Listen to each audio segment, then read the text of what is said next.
তাদের এই দেশনেত্রীর জানাজা, তার দাফন, অন্ত্যেষ্টিক্রিয়ার সমস্ত কাজগুলো সুষ্ঠুভাবে সম্পন্ন করার জন্য কোঅর্ডিনেট করার জন্য তারা আজকে আমাকে আমন্ত্রণ জানিয়েছিলেন ক্যাবিনেট মিটিংয়ে। সেখানে আলোচনা হয়েছে, কিছুক্ষণ পরেই আপনারা সেগুলো জানতে পারবেন, তাদের প্রেস সেক্রেটারি আপনাদেরকে জানাবে। আমাদের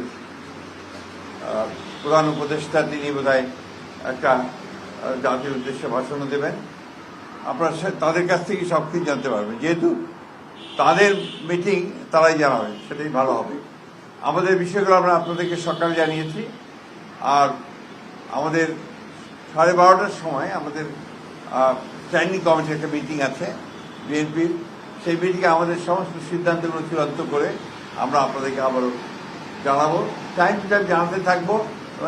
সেক্ষেত্রে আপনাদের কাছে আমরা সর্বাত্মক সহযোগিতা চাইব। আপনারা সবাই দেশনেত্রী বেগম খালেদা জিয়ার জন্য দোয়া করবেন। আসসালামু আলাইকুম।